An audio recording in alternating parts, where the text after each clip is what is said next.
habitual, a gente vai disponibilizar na plataforma, tá? Como eu já falei, essa é a nossa última semana de aula do curso. Hoje a gente tem o prazer de receber aqui a professora Márcia Jovito. Deixa eu ver se o meu microfone... Sim? Não escuta?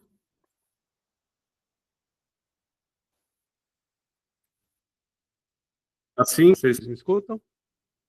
Sim.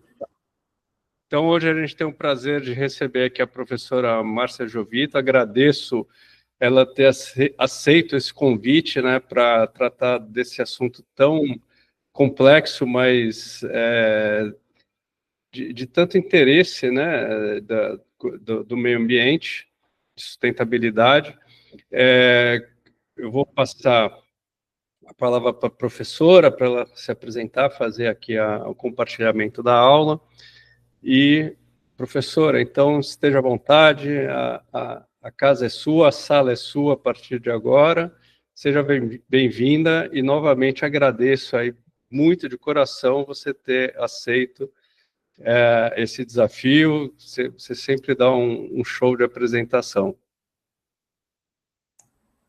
Alexandre, muito obrigada. Eu que agradeço o convite, eu que agradeço a oportunidade. É uma honra, né, estar aqui com vocês, da associação e dos parceiros. E conheço o seu trabalho, um trabalho muito bonito, um trabalho de competência e um trabalho também de missão, né? Você tem uma missão muito bonita aí. Trabalhar, né, nas atividades de meio ambiente, trabalhar na associação, sempre providenciando o que há de melhor, né? Sempre providenciando oportunidade para que as pessoas possam aprender e possam trabalhar.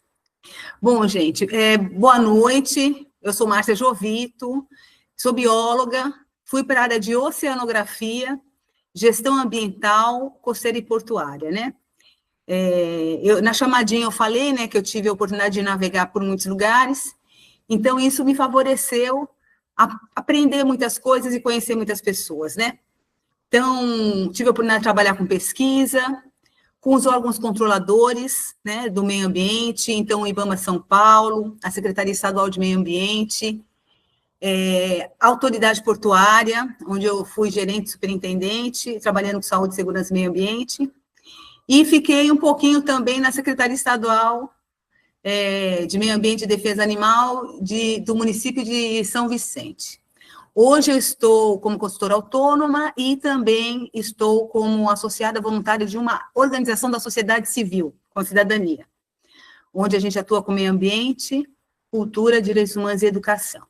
Então, acabo juntando tudo isso para poder estar desenvolvendo as atividades e também estar compartilhando.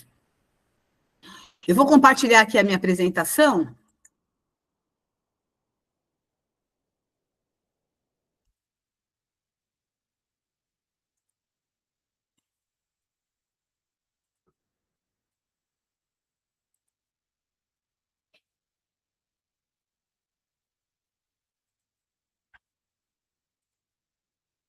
Vocês estão conseguindo ver? Então, hoje, na verdade, eu vou estar conversando com vocês com parte dos conteúdos, né? A nossa conversa está relacionada com a disciplina Meio Ambiente e suas relações com saúde e segurança do trabalhador, né? E eu vou estar falando sobre o meio ambiente, né, conceitos e gestão, impactos ambientais, que acabam alterando, né, a qualidade desse ambiente, como as poluições, né, poluição da água, do ar e do solo, falar os riscos ambientais que os colaboradores, né, estão sujeitos ao desenvolver a sua atividade laboral, e vou fechar com a apresentação de um estudo de caso, que foi um incêndio com granéis sólidos no Porto de Santos. Tranquilo aqui? Vocês estão conseguindo acompanhar? Estão ouvindo bem? Eu não consigo ver. Isso, ótimo. Obrigada. Bom, hoje, particularmente, eu vou falar de conceitos de meio ambiente, gestão e das poluições. Aí, na quinta-feira, a gente complementa a nossa conversa. Bom, quando a gente pergunta o que é meio ambiente, todo mundo já vem na cabeça a questão natural, né? Natureza. Água, plantas, aves, animais silvestres, é a primeira coisa que vem na cabeça quando a gente fala do meio ambiente. Só que o meio ambiente, na verdade, até definido pela Política Nacional de Meio Ambiente, ele estabelece que o meio ambiente é um conjunto de ações, de condições, de leis, influências, interações de ordem física, química e biológica, que permite, abriga e rege a vida de todas as suas formas, né? E aí o conceito de ecossistema, né, que é compreendido como um conjunto de todos os organismos que vivem num determinado local, plantas e animais, e também os seres humanos, e os seus aspectos bióticos, né? Os seus aspectos do ambiente. Então, por exemplo, a água, o solo, a temperatura, a geologia, a geografia, né? E tanto os fatores bióticos relacionados à vida, como os abióticos relacionados às características ambientais, físico-químicas, eles interagem entre si num determinado espaço, num determinado momento, trocando insumos e energia para manter um equilíbrio e também uma certa interdependência. Então, o meio ambiente é todo esse conjunto, né? E, além disso, a gente não pode deixar de levar em consideração a dimensão social do meio ambiente, seus aspectos histórico, cultural, político e econômico, porque tudo isso acaba fazendo a dinâmica e a movimentação do que é, na verdade, o meio ambiente. E aí, por conta disso, além do ambiente natural, nós também temos o meio ambiente artificial, que é o meio ambiente construído pelo homem, para que esse ambiente possa atender às suas necessidades e o desenvolvimento das suas atividades diárias, como, por exemplo, vias, edificações, escolas, hospitais, empreendimentos, né?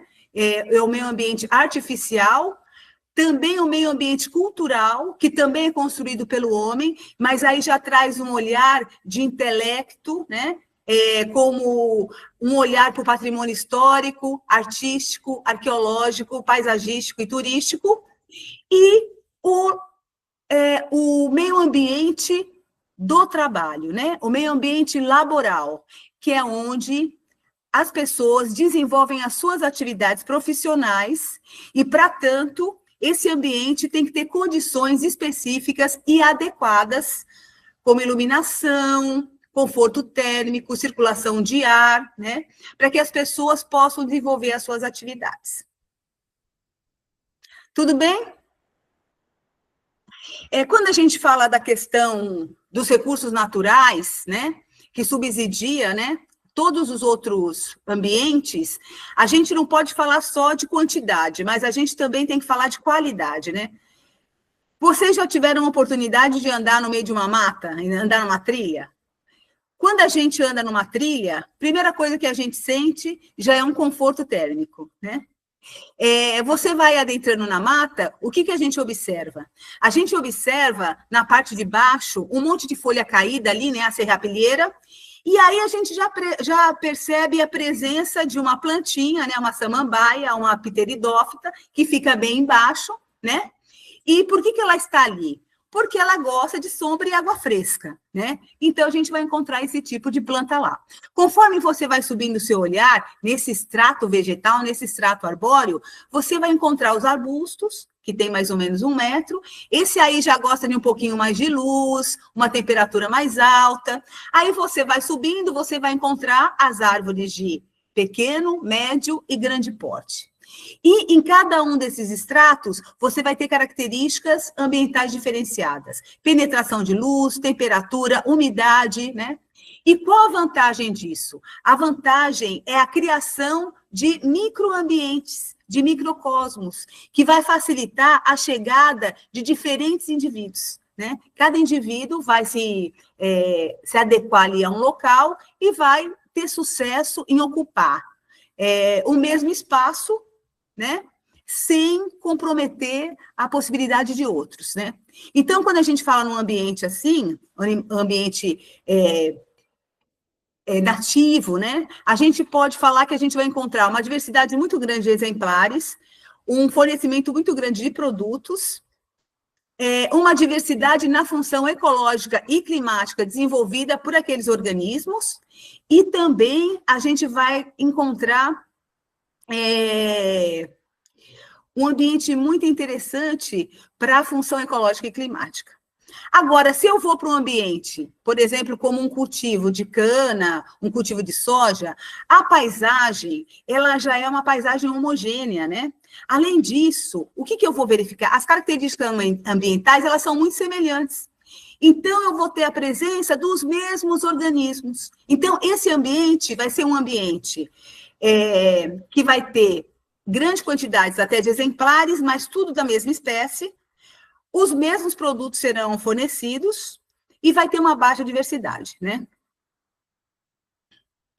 Cada organismo, seja animal ou vegetal, ele desempenha, e o homem também, desempenha uma função na natureza, né? Desempenha uma função no seu ambiente. Então, temos aqueles que são para dispersão de sementes, outros para equilíbrio de temperatura, outros controlam a população de outros organismos para não virarem praga, alguns propiciam sombreamento, alimentação, remédios, né?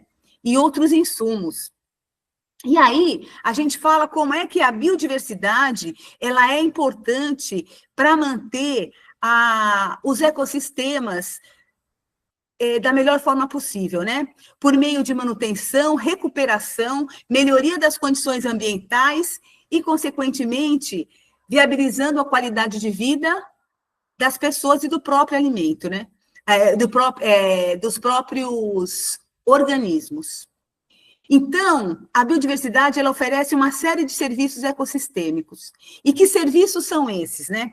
São serviços que a gente chama de provisão, que é fornecimento de alimentos, frutas, verduras, carne, né?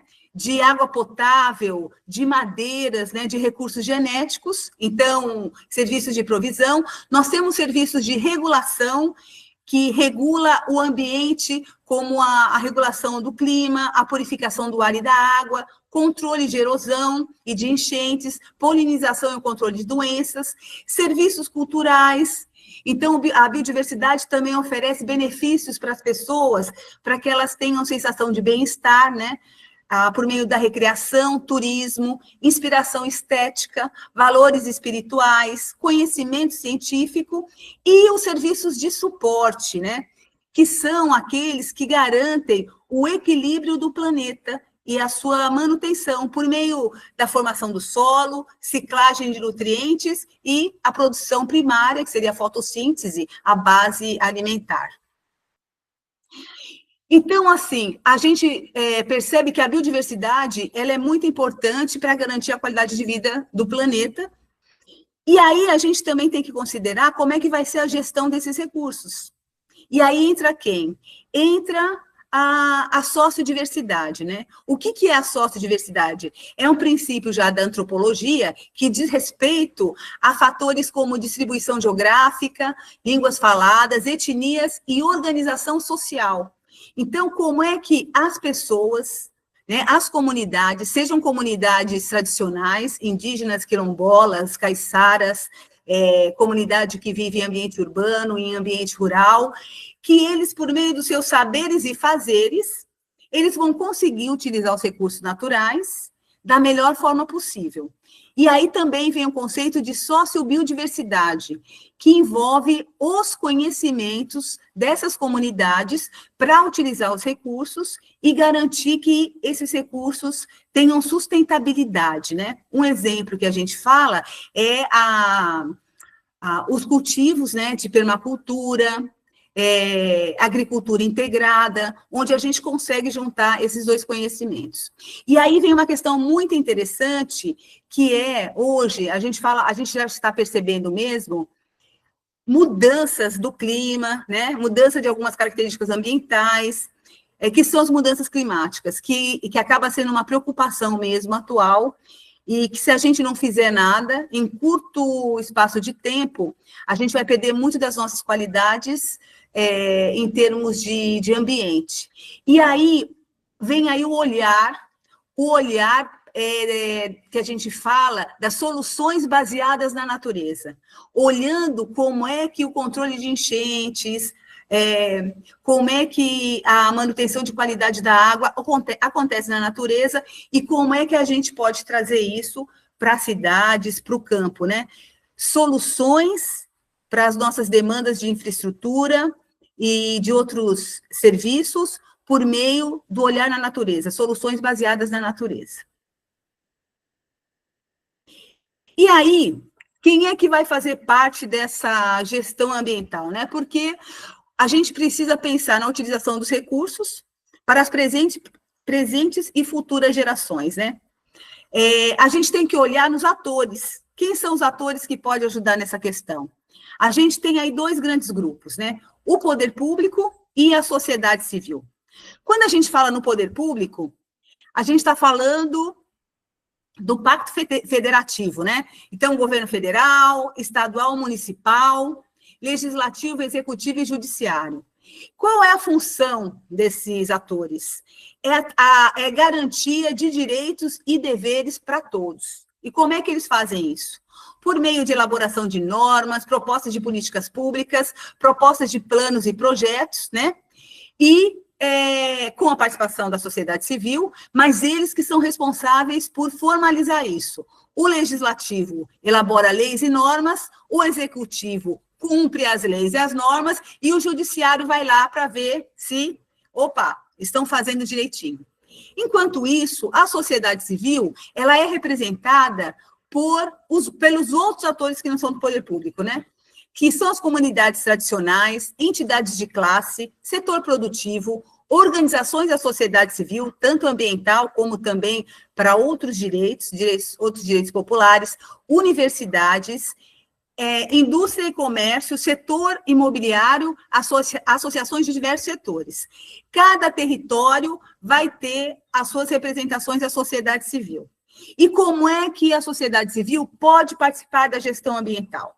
Uma forma é por meio da sua participação em conselhos, em colegiados, conselhos de meio ambiente, gerenciamento costeiro, comitê de bacias, onde é discutido os recursos naturais e qual o melhor uso deles, né? Audiências públicas, né?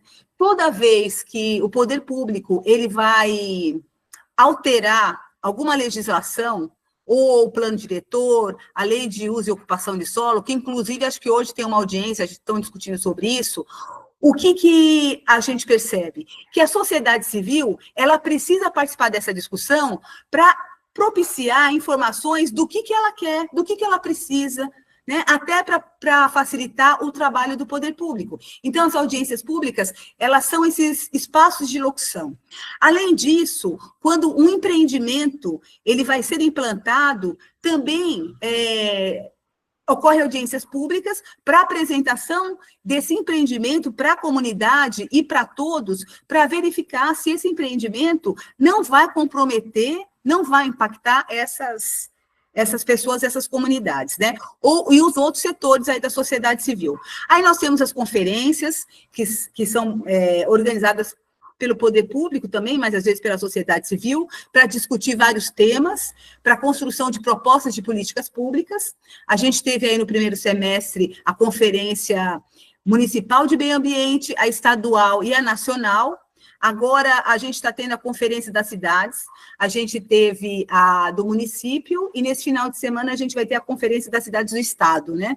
Então é um bom espaço também para estar discutindo propostas de políticas públicas. O Ministério Público, que, na verdade, ele está lá para verificar se o poder público ele está executando as suas funções da forma correta, está usando o recurso da forma correta, então ele a gestão de resíduos, né? Então ele acompanha para verificar se está dando tudo certo. A sociedade civil também acaba contribuindo, solicitando informações ou mandando informações.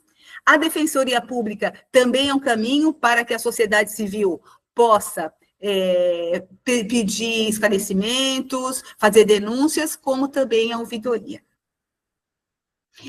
E aí, a gente vai conseguir fazer a gestão dos recursos naturais por meio de alguns instrumentos, né, que são estabelecidos na Política Nacional de Meio Ambiente e em outros instrumentos também. Que instrumentos de gestão é esse, né? Eu vou citar alguns aqui. Um deles é o estabelecimento de padrões de qualidade do ar. O que quer dizer isso? Se eu quero que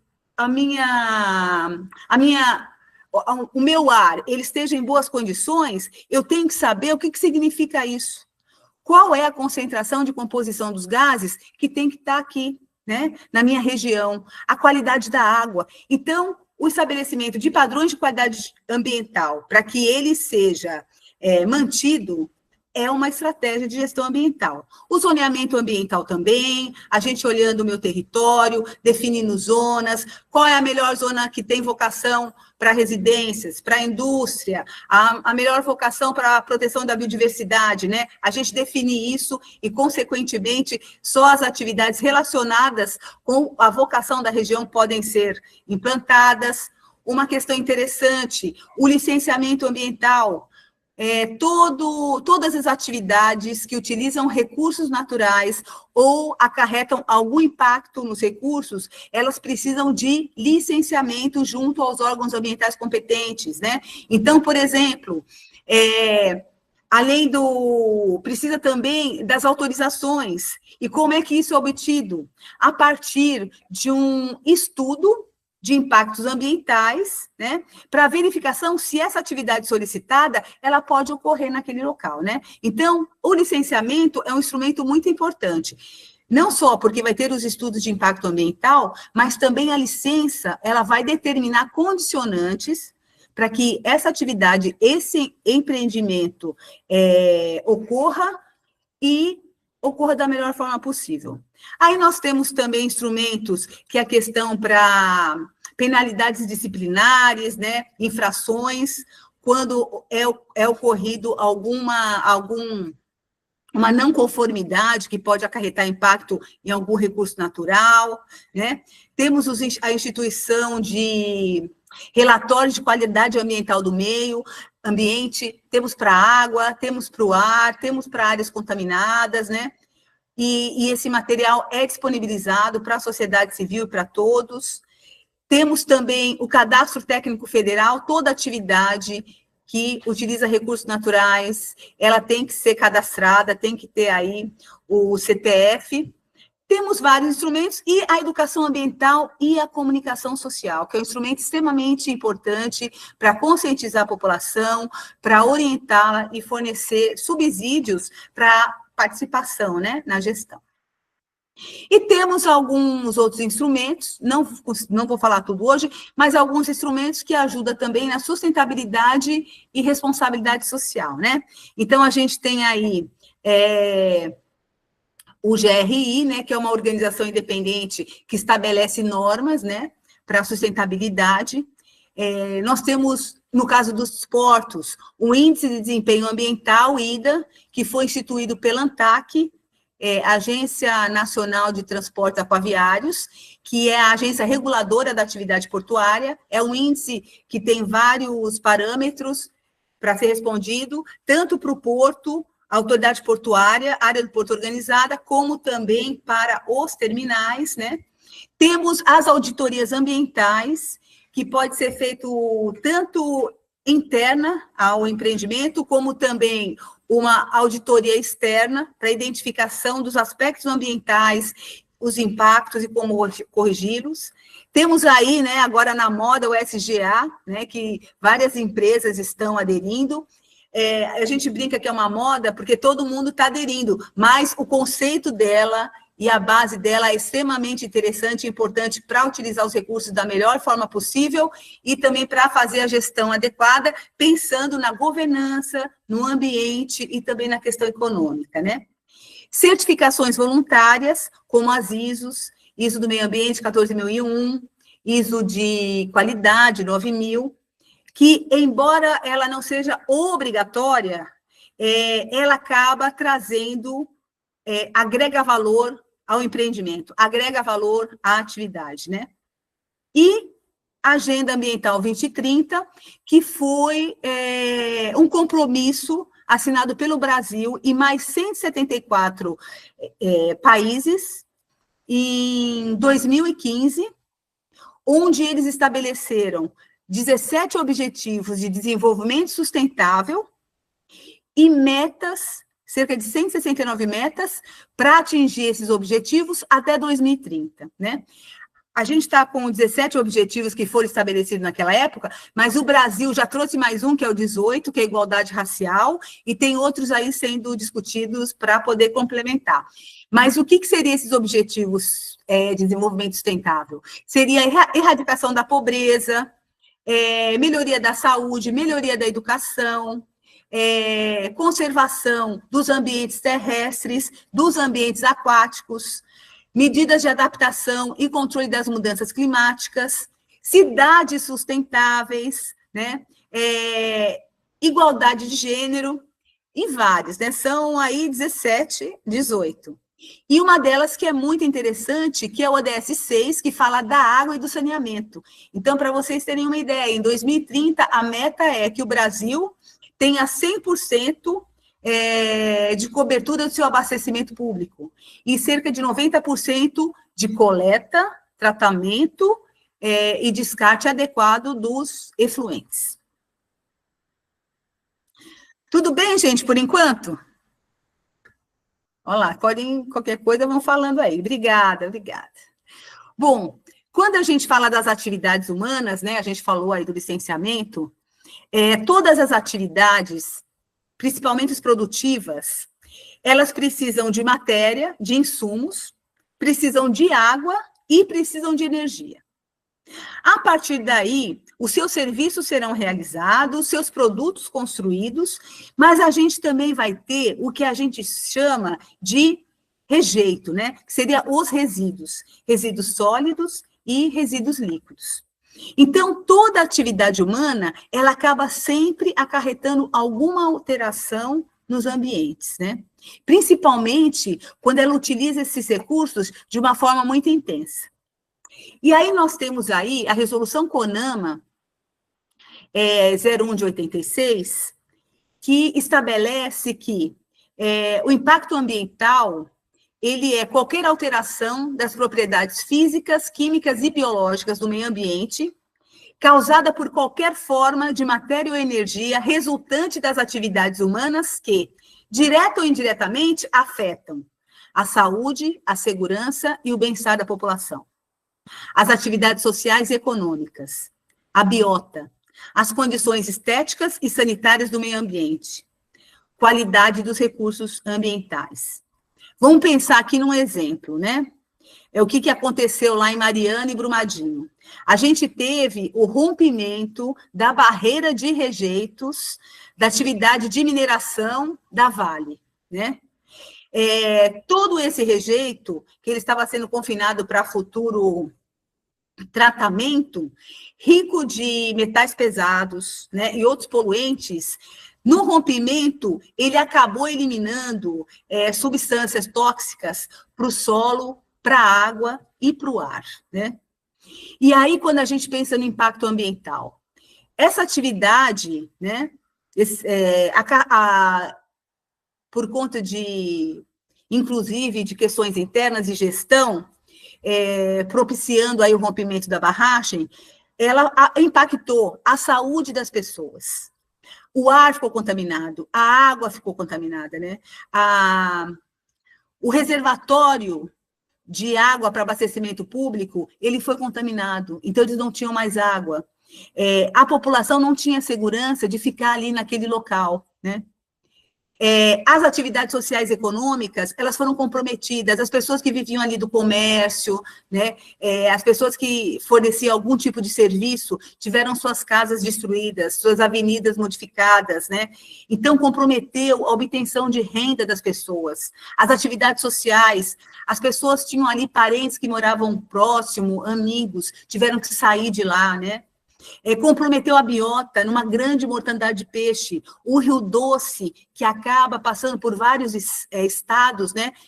Isso aconteceu em Minas. Então, até Vitória, a gente encontrava uma mortandade de peixe e de outros organismos, não só comprometendo a qualidade da água, mas também os recursos, né? Os recursos aquáticos. As condições estéticas e sanitárias também foram totalmente alteradas, os equipamentos públicos ficaram comprometidos, e, claro, né, todo o recurso ambiental ali acabou ficando contaminado. Então, os impactos ambientais, eles afetam não somente o meio ambiente, mas todas as atividades que propiciam o bem-estar e a qualidade de vida da população. E aí, quando a gente fala de impacto ambiental, aquele conceito do CONAMA, ele é muito parecido com o conceito de poluição que a gente vê na Política Nacional de Meio Ambiente, né? E aí a gente tem vários tipos de poluição, dependendo de qual é o recurso que ele está afetando. Então, nós temos poluição hídrica, poluição atmosférica, poluição do solo, poluição sonora, visual, térmica e radioativa. Nesse nosso encontro, a gente vai estar falando da poluição das águas, do ar e do solo.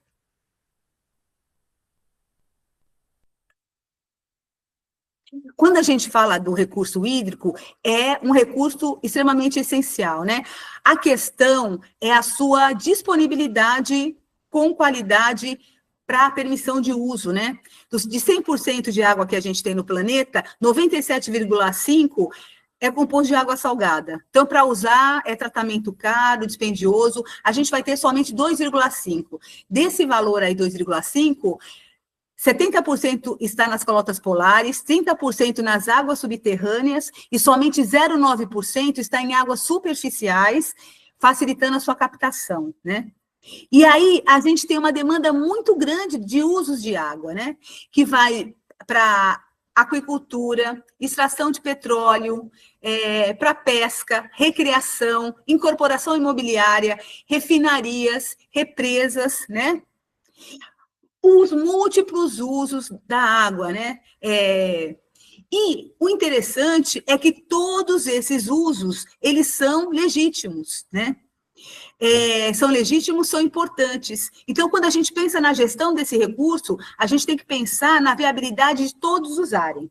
É claro que alguns usos, como, por exemplo, abastecimento público, matança de sede de animais, ou mesmo a produção de alimentos, eles têm alguns fins mais nobres. Então, o tipo de água utilizada, ela tem que ter uma qualidade maior, né? Enquanto que navegação, limpeza de áreas públicas, já não tem essa demanda aí da qualidade da água. E tem a questão também dos usos. Tem atividades que ela vai necessitar retirar água do sistema, vai diminuir a quantidade de água. E tem atividades que não vai modificar a qualidade da água nem a quantidade, né? A quantidade de água, né? A qualidade às vezes pode mudar. Então, quais são aqueles? São os usos consultivos, onde eu vou modificar a quantidade de água disponível no meu sistema. E o não consultivo é quando eu não vou modificar. Então, os consultivos, abastecimento de água, porque eu estou retirando de um local, estou levando para uma cidade ou para o campo, consultivo. Outra também que eu modifico a água, né, são as irrigações. Por quê? Quando estamos irrigando, grande parte dessa água, ela é carreada, dependendo do sistema de irrigação, grande parte é evaporada, né, e transportada pelas massas de ar. Então, essa questão dos usos também é importante. Outra questão em relação à água, não basta você ter água, né? Não basta ter a quantidade da água necessária, você também tem que ter a água em qualidade adequada para os seus usos, né? Como a gente colocou agora. E aí a poluição da água, ela acaba acarretando uma mudança nessa qualidade e vários efeitos e danos, né? A gente tem alguns tipos de poluição que vem a partir de algumas fontes. Então, nós temos fontes atmosféricas, a poluição que é lançada no ar, e a partir da chuva, da precipitação, essa poluição ela vai para a água e ela vai para o solo. E aí ela tem fontes fixas e móveis. As fontes fixas são as indústrias. As fontes móveis, os veículos. Hoje, um dos grandes problemas de poluição atmosférica, e, consequentemente, até poluição do solo e da água, são os materiais que são emitidos pelos veículos por uma queima parcial de combustíveis, né? Então, isso é um dos grandes impactos. Outro tipo de fonte é a fonte pontual. A fonte atmosférica, quando ela é móvel, a gente sabe a sua origem. Quando ela é fixa, a gente sabe a sua origem, né? Quando ela é móvel, a gente até pode desconfiar da sua origem, né? As fontes pontuais são aquelas que tem, a gente costuma brincar, né? Tem interesse, o CPF, né? E responsável. São aquelas que elas produzem poluentes, mas os poluentes, eles têm uma origem comum. Então, fica fácil você encontrar o local da sua origem e como você minimizar esse impacto. Aqui a gente tem como exemplo as estações de tratamento de efluentes. Outra fonte são as fontes difusas, que são lançadas no ar, na água e no solo, por fontes que a gente não sabe o que não conhecemos a origem, e acabam sendo carreadas pelas drenagens urbanas. E temos fontes mistas, né, que acabam atendendo aí essas várias questões aí. Além disso, a gente tem fontes de poluição natural, que são fontes de degradação de matéria orgânica, de morte de animais, mas essa poluição, ela acaba sendo pontual e temporária, né? Então, ela não acarreta muito impacto. A preocupação é a poluição produzida pelos esgotos domésticos, industriais e produzida por drenagens e áreas agrícolas e urbanas. Isso pensando na poluição da água, né? A questão da poluição produzida pelos esgotos domésticos é que quando a gente pensa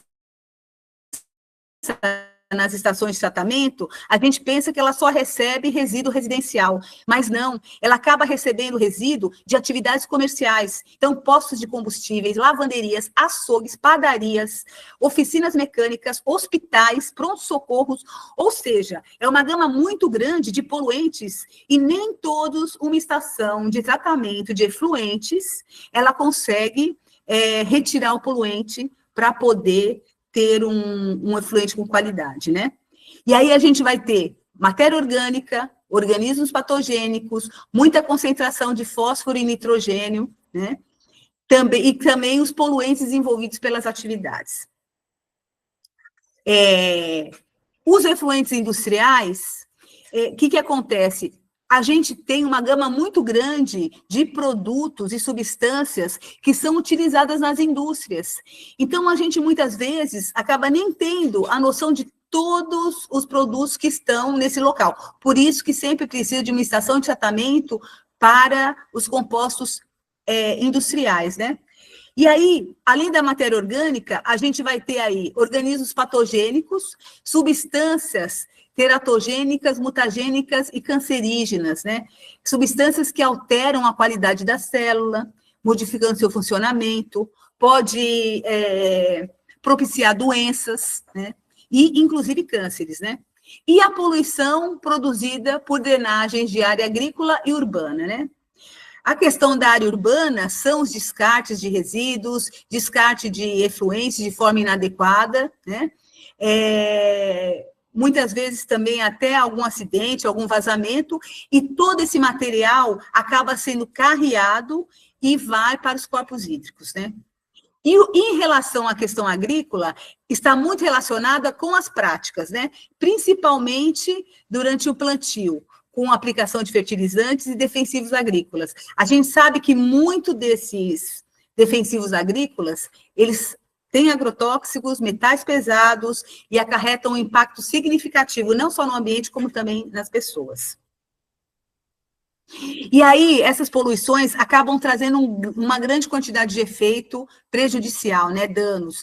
Então, por exemplo, para os mananciais, que acabam sendo reservatórios de abastecimento de água, quando tem uma carga muito grande poluidora dos esgotos acaba tendo muito nitrogênio, muito fósforo, favorece a proliferação de algas, que elas se reproduzem rapidamente, produzindo toxinas, mudando a qualidade desse ambiente, diminuindo a quantidade de oxigênio, acarretando morte de animais, impedindo o seu uso, que é abastecimento público, fazendo com que cada vez mais tenha que se buscar água para abastecimento em locais distantes, tornando isso mais caro, com tratamentos cada vez mais complexos, né?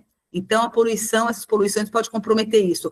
Pode comprometer a questão do turismo e recreação, ninguém gosta, né, de lugar poluído. Comprometimento dos rios que fornecem peixes, mudando a qualidade, tem uma grande mortandade de peixes, e também até a atividade industrial, porque a indústria, dependendo do que ela está desenvolvendo, ela precisa de água para compor os seus produtos, ou mesmo para a refrigeração da sua estrutura. E se a água estiver poluída, estiver contaminada, vai comprometer toda essa estrutura. E aí, como é que a gente vai fazer esse gerenciamento, né? O controle da poluição, a minimização dos impactos. A gente vai fazer esse gerenciamento, primeira coisa, como é que a gente vai pensar, qual é a área que a gente vai trabalhar, né? Então, uma forma interessante de se trabalhar a gestão dos recursos hídricos, que acaba também sendo subsídio para a gente estar analisando o território para outras atividades, para outros recursos naturais, é a bacia hidrográfica. O que é uma bacia hidrográfica, né? Eu tenho ali a composição de um rio principal que está localizado numa área mais baixa e tenho contribuições de água que estão vindo de áreas mais altas, de montanhas, de serras, né? De morros. E aí, de certa forma, eu tenho uma área delimitada. Essa área delimitada, eu consigo, inclusive, fazer um cálculo para saber quanto de água está evaporando, quanto de água está sendo absorvida, quanto de água está sendo transportada, e a partir daí eu sei a capacidade de suporte hídrico do local. Então, a bacia hidrográfica, e a gente fala, as unidades de gerenciamento de recursos hídricos são uma ótima fonte para a gestão, para o planejamento dos recursos ambientais, inclusive do planejamento urbano e até de campo, né? Bom, a gente tem aí 12 regiões hidrográficas no Brasil, mas em cada estado a gente tem a divisão aí em subbacias, né? A gente tem um mapa aqui do estado de São Paulo, a gente tem aí rios principais e rios contribuintes, a gente consegue dividir o estado em 22 bacias hidrográficas. E aí, como é que vai fazer essa gestão, né? Para fazer essa gestão, a gente vai ter que ter o poder público e a sociedade civil, né? Que eu falei lá no comecinho da aula. E aí a gente tem os comitês de bacias hidrográficas e temos 22 bacias hidrográficas e temos 21 comitês que cuidam dessas bacias. Tem 2 bacias, né, que estão juntinhas, Aguapeí e Peixe, por isso que a gente tem 21. E nesses comitês a gente tem representação do poder público, federal, estadual, municipal e da sociedade civil.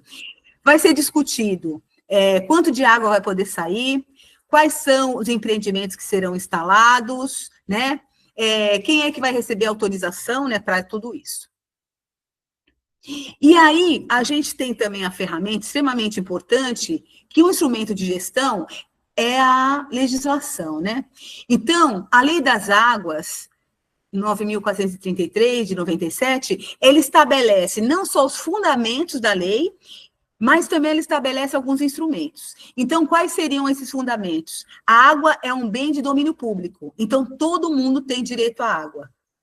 A água é um recurso natural e limitado e dotado de valor econômico, porque ela faz parte de vários processos produtivos e ela garante o bem-estar da população. Em situações de escassez, aí tem que ter definição quem é que vai poder usar essa água, né? O uso prioritário vai ser consumo humano e dessedentação dos animais. A gestão dos recursos hídricos, ela sempre tem que proporcionar os múltiplos usos da água, que a gente falou no comecinho lá da aula. A bacia hidrográfica é a unidade territorial para a implementação da Política Nacional de Recursos Hídricos, e acaba também entrando outras políticas, né? E do Sistema Nacional de Gerenciamento dos Recursos Hídricos. E a gestão dos recursos hídricos, ela deve ser realizada com uma participação da sociedade civil, do poder público, né, das comunidades e dos usuários. Os instrumentos da política. Um instrumento importante são os planos de recursos hídricos, né? Eu faço parte do comitê da Bacia Hidrográfica da Baixada Santista. A gente chama lá de planos de situação, né? Então, como é que está a bacia hidrográfica, né? Só para mostrar aqui para vocês, né? A gente tem aqui o estado de São Paulo e a bacia número 7, né? Aqui. A bacia número 7, composta por 9 municípios, é a nossa bacia, né? A bacia da Baixada Santista. Eu não sei se todos vocês são aqui da região, né? Mas todas as regiões têm ali a sua bacia junto. Aí, Jorge. Então, os planos de situação, o plano de recursos hídricos vai ser o quê? Vai fazer um diagnóstico da bacia, das suas características ambientais, das suas características físico-químicas, da parte geológica, de quanto volume de água tem nessa bacia, de quais são as atividades que estão sendo desenvolvidas, quais são os empreendimentos, se os empreendimentos eles são impactantes. Então, todo um levantamento sobre a bacia. Isso é um instrumento, você tem um diagnóstico, né? Até para você, por exemplo, verificar se você pode permitir que mais uma atividade que utiliza água possa ou não ser incluída nesse território, né? Outra questão é o enquadramento dos corpos de água em classes, segundo o uso preponderante da água. Outro é a outorga dos direitos de uso dos recursos. Os recursos hídricos, para que ele possa ser captado, ele tem que ter uma autorização dos órgãos anuentes, né? No governo federal, a ANA, Agência Nacional das Águas, e hoje, por conta do Marco Legal do Saneamento, ela também está cuidando de saneamento, então a Agência Nacional das Águas e Saneamento, âmbito federal, e aí ela delega para os municípios que têm, para os estados que têm estrutura também essa autorização, né? E aí, ela delegava para o DAE, Diretoria de Águas e Esgotos. Hoje, quem está cuidando disso é a SP Águas, né, que é uma agência instituída aí há pouco tempo.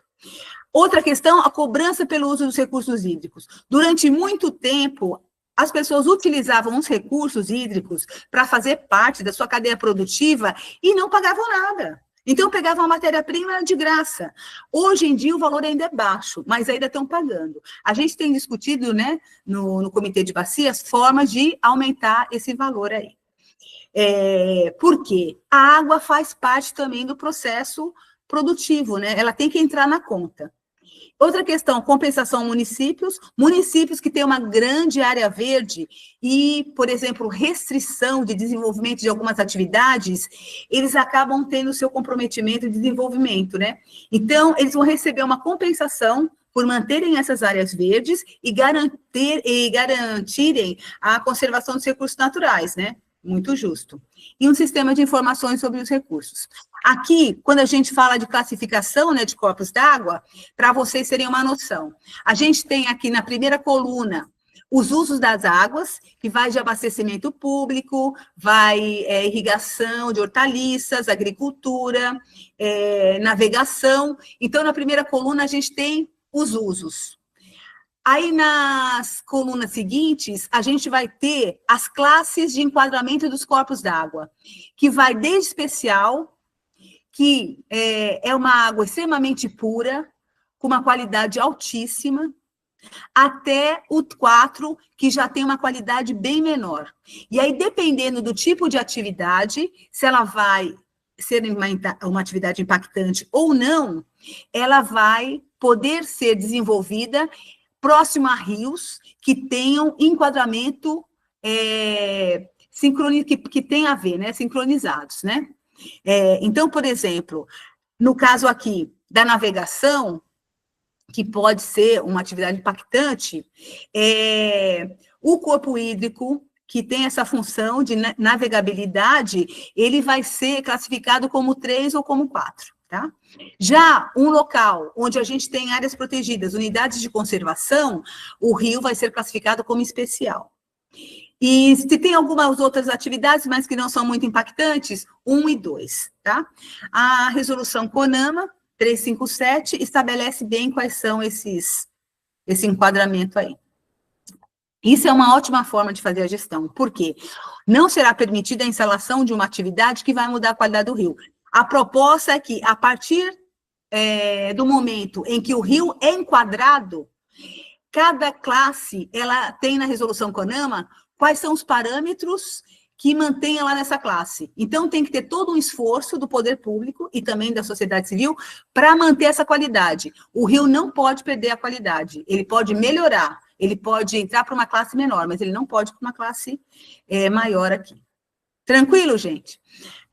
Aí a gente tem aí a resolução CONAMA 357 de 01, que também é um outro instrumento de gestão. Ele estabelece a classificação dos corpos d'água, as diretrizes ambientais para o seu enquadramento e também condições de padrão de qualidade de água. E apresenta os parâmetros a serem analisados. E a gente tem também a resolução CONAMA 430, que fala dos padrões para lançamento de efluentes, tanto de estação de tratamento de esgoto, como também de emissário. E tudo isso é para manter a qualidade da água. Vamos andar rapidinho, né? Porque tem muito conteúdo.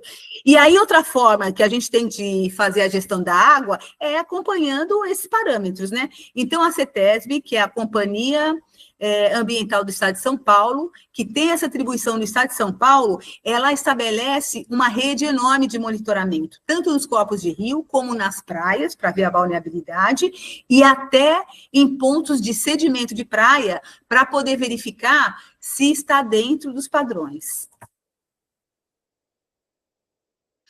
Como é que ela faz isso? Por meio de indicadores de qualidade ambiental. Então, a gente tem o índice de qualidade da água, IQA, a gente tem o índice de qualidade bruta para fins de abastecimento público, IAP, a gente tem o índice de preservação da vida aquática, IVA, o índice de balneabilidade das praias, IB, e o indicador de coleta e tratabilidade do esgoto da população urbana, né?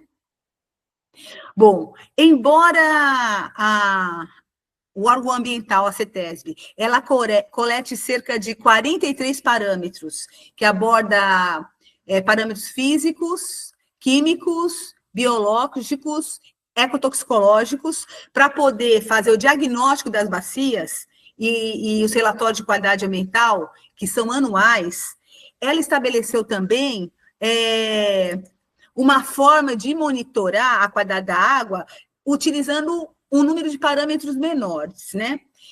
43 parâmetros, vai demorar a coleta, vai demorar a análise, vai demorar o relatório. O IQA, ele é uma ideia que veio da Fundação Nacional Sanitária dos Estados Unidos, que em 70 fez uma proposta dos 9 principais parâmetros. E aí a CETESB, em 75, acompanhou isso, né?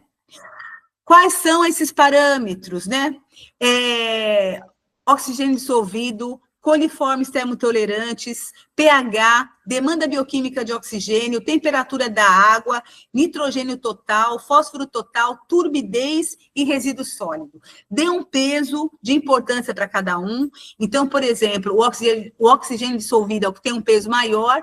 A partir daí, é feito um cálculo e esse cálculo, você consegue perceber a qualidade da água, que pode ser de péssima até ótima, né? Acaba sendo uma referência. E 9 parâmetros você coleta mais rápido, né? Num período menor de tempo. A gente tem o índice de qualidade brutas para fins de abastecimento, que vai levar em consideração tanto o IQA, como também outros parâmetros, que estão relacionados à presença de substâncias tóxicas, né? Que pode a formação de trialometanos, cianobactérias, que são algas unicelulares que podem ter toxinas, como até metais pesados, né? Cádmio, chumbo, cromo, mercúrio e níquel. E também um grupo variável de parâmetros para identificar a qualidade organoléptica, né? Que é cor, sabor, aroma, textura e aparência da água, porque isso também entra no parâmetro qualidade de água. E também alguns outros elementos, como ferro, manganês, alumínio, cobre e zinco. A partir daí também eu vou ter uma uma identificação do índice e vou saber se está péssima ou ótima. E todo é o seu gradiente. O índice de qualidade de água de proteção de vida aquática e comunidades aquáticas se refere à verificação se aquele corpo hídrico ele está atendendo às demandas de conservação da biodiversidade. Então, vão entrar índices relacionados às variáveis de preservação da vida aquática e também índice relacionado ao estado trófico, se os organismos ali conseguem compor uma cadeia alimentar, uma teia alimentar, né, para sustentabilidade. Um outro índice é o índice de balneabilidade, que todos vocês devem conhecer bastante, né, que são alguns parâmetros que são coletados semanalmente nas praias do litoral de São Paulo. Além de parâmetros físicos e químicos, também são levantados parâmetros biológicos, né? A presença de bactérias. Então, coliforme fecal, coliforme termotolerante, Escherichia coli, enterococos, bactérias associadas à contaminação de efluentes a esgotos, né? A partir da quantidade desses organismos encontrados em um determinado volume e a periodicidade dessa ocorrência estabelece, né, se a praia ela é imprópria, satisfatória, muito boa e excelente. São as bandeirinhas verdes e vermelhas que a gente encontra aí na praia. Aí, a partir daí, a gente consegue ter uma informação de como é que aquela praia está se comportando ao longo do tempo, né? Um índice interessante é o de referente a esgoto. Então, é verificado se no local tem coleta, se no local tem tratamento, qual é a capacidade de remoção da carga e qual é a destinação desse sedimento. A partir daí tem esse índice também, porque o efluente pode comprometer a qualidade da água, né? A gente tem isso tudo como orientação, quando a gente fala de efluentes, a resolução CONAMA 430, né? Que eu já falei. Uma questão importante, como medida de mitigação e minimização dos impactos, além desses monitoramentos, além dessas análises, também o empreendimento olhar como é que está a sua atividade. Então, uma ação nos processos, verificação qual é a matéria-prima que está sendo usada, se são escolhas sustentáveis, se está tendo reciclagem, se são produtos e processos que produzem o menor teor poluente, se tem reuso da água, porque a primeira coisa é você trabalhar no processo para minimizar o impacto. Aí o rejeito, aí vai para tratamento. A partir do seu tratamento, ele é despejado, né, nos corpos d'água e tem que manter a qualidade. Bom, falamos da água, vamos falar agora do ar. Outra poluição também importante é a poluição do ar, porque a poluição atmosfera, ela acaba também sendo carreada para os corpos hídricos, né? E também para o solo. Então, o nosso ar, ele é composto de 21% de oxigênio, 78% de nitrogênio, 1% de argônio, 0,03% de dióxido de carbono. E aí a gente tem aí outros gases, né? Hidrogênio, neônio, hélio, criptônio e xenônio, mas em uma porcentagem muito pequenininha. Além desses compostos, a gente tem compostos que são lançados na natureza a partir das atividades humanas, né? Que são compostos poluentes que acarretam prejuízo, né? Prejuízos diversos, né? Então, quais seriam esses danos acarretados pela poluição do ar? Problemas de saúde, doenças respiratórias, né? Bronquite, asma, enfisema, câncer de pulmão, problemas cardíacos, AVCs, infecções respiratórias. Outro impacto que pode acarretar a poluição do ar seriam os problemas ambientais, né? A deterioração da qualidade do ar, que vai comprometer a qualidade de vida e a qualidade ambiental, a acidificação, né? Levando aí a formação de óxidos de enxofre e nitrogênio, que vão modificar a qualidade do solo, da água, da fauna e da flora, alteração da qualidade da água, mudanças climáticas, né? o efeito estufa, alterações da temperatura e padrões das chuvas, né, inundações, deterioração da camada de ozônio. A gente sabe que a camada de ozônio, ela fica entre 20 e 30 quilômetros, e ela tem uma função, em altitude, ela tem uma função muito importante, que é impedir que raios ultravioletas adentrem, né, na atmosfera e comprometa tanto o desenvolvimento das plantas quanto dos organismos e da gente também. Então, na hora que esses poluentes, eles vão e acabam reagindo, um deles é o CFC, acaba destruindo essa camada de ozônio aí. A gente tem o ozônio da camada e a gente tem um ozônio que é poluente e que fica aqui embaixo. E redução da biodiversidade, né? Além desses danos, a gente tem os danos econômicos, né? Porque a saúde acaba comprometendo também custos nessa área, né? Acaba ficando mais caro. Perdas na agricultura, custos com infraestrutura, custos com energia, porque muitos desses poluentes acabam criando uma névoa que dificulta a penetração da luz natural, tendo que usar mais energia, e custos turísticos, né? Já falei para vocês, a poluição afasta turista. Os principais poluentes atmosféricos, né? A gente tem os poluentes atmosféricos na forma de energia, ondas sonoras e eletromagnéticas, né? Também são poluentes, porque eles também acarretam dano para os organismos, né? E a gente tem os poluentes na forma de matéria, que é material particulado, gases e vapores, né? E eles podem ser divididos em dois grupos. Os primários, esses poluentes já são emitidos direto a partir da fonte de emissão, de uma indústria, de um carro. Ou eles podem ser poluentes secundários. Eles estão no ar, aí, por meio de reações fotoquímicas, eles reagem com outros componentes e se tornam tóxicos. O material particulado, ele está muito relacionado com o diâmetro da sua partícula, né? Então, a gente tem partículas totais em suspensão, que tem 50 micra, e aí a gente vai diminuindo, né? Partículas inaláveis, micrômetro. Partículas inaláveis, 10 micrômetros, partículas finas, 2,5 micrômetros, né? A fumaça. Quanto menor a partícula, maior a sua facilidade de inalação, entrar no sistema respiratório e ir para os alvéolos e acarretar problemas de saúde, né? Então, um material particulado é uma grande preocupação. A maioria das fontes é a queima imparcial, queima parcial de combustíveis, diesel, gasolina, biomassa, né? Então, a gente tem aí em grande quantidade. A gente tem os gases e vapores, dióxido de enxofre, que também vem de queima parcial de óleo diesel, monóxido de carbono, também queima de combustível, e acaba também sendo emitido no ar.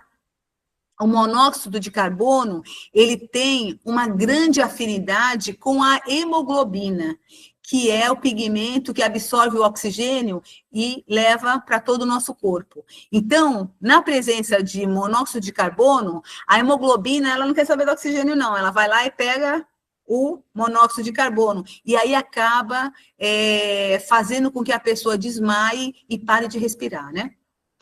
Outro seria os oxidantes fotoquímicos, como o ozônio, que fica aqui na nossa atmosfera e acaba reagindo com outros compostos. Temos os compostos orgânicos voláteis, né?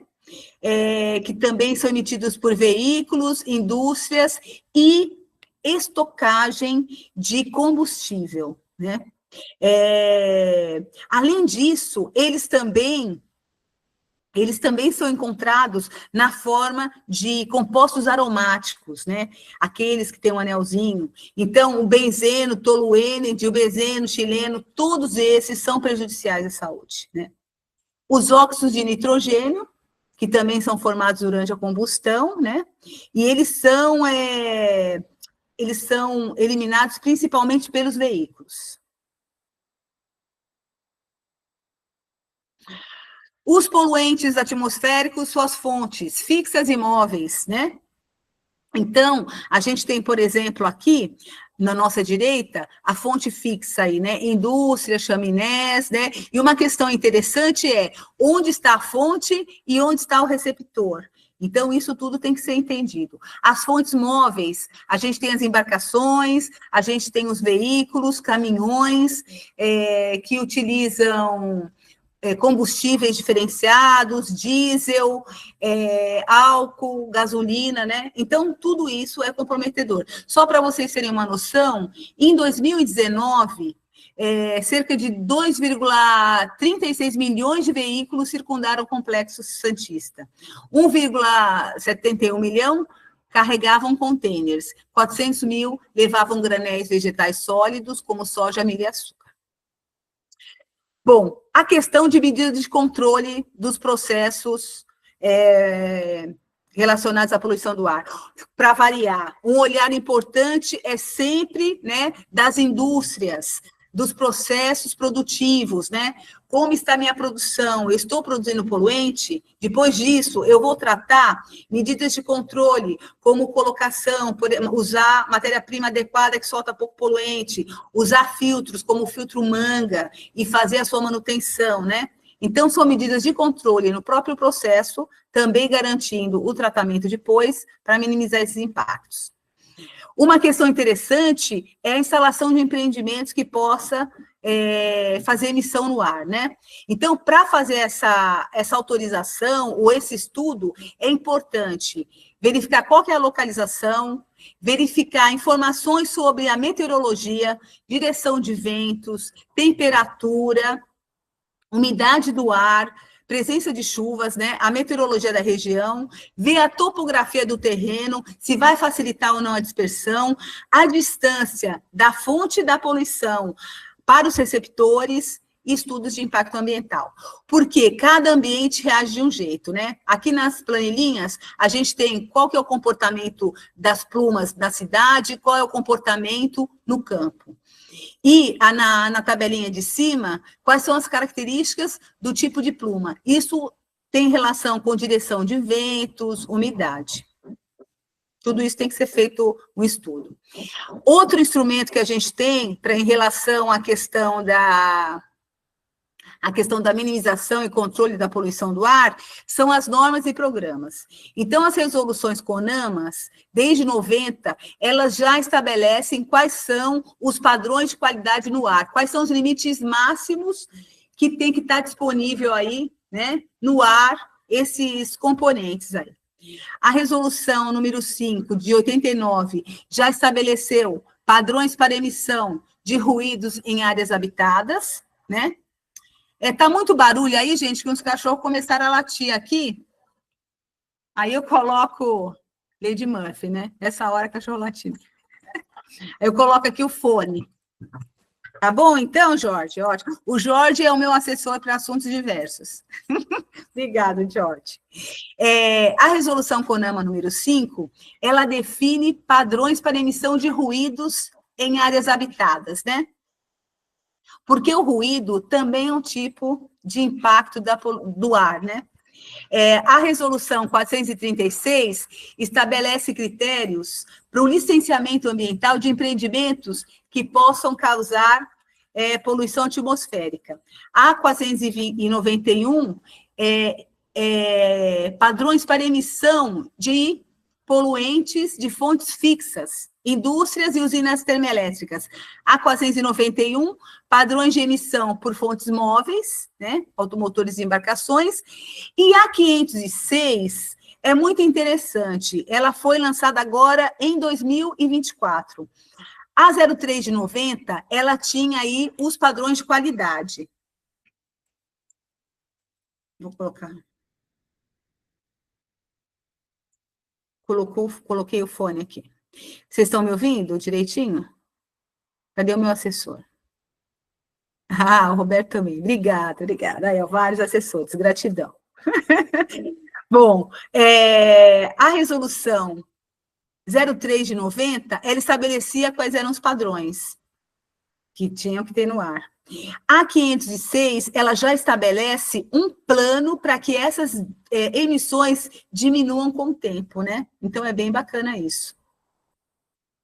Além disso, a gente tem os programas de controle de poluição do ar, o PRONAR, que foi criado em 89, que tem todo um trabalho para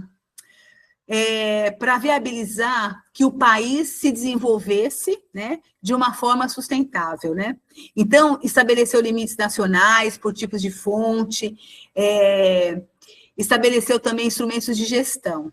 Um outro programa é o PROCONVE, talvez vocês já tenham ouvido falar dele. A gente tem aí em vários lugares.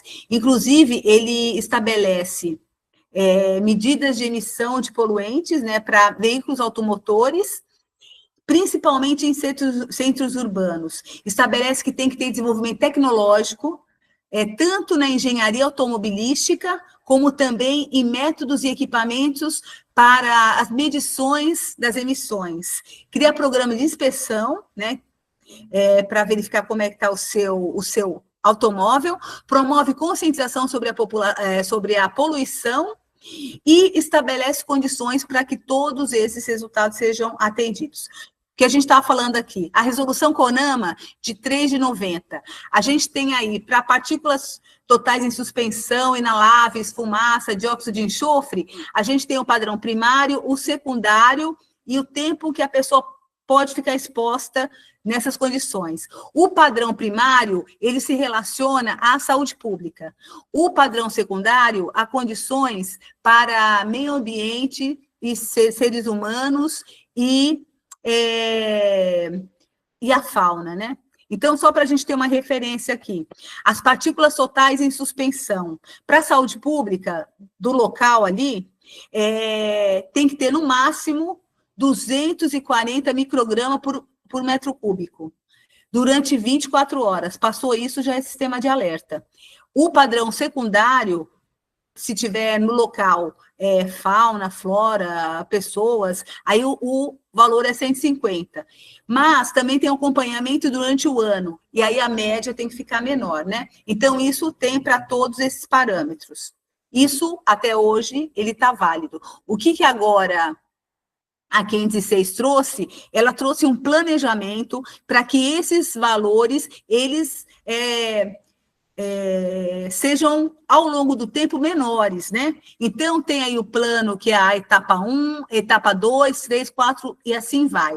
A etapa 1, ela venceu agora em 31 de dezembro, né? Que era um padrão estabelecido que foi atendido. Agora já tem a etapa 2, que começou em janeiro de 2025.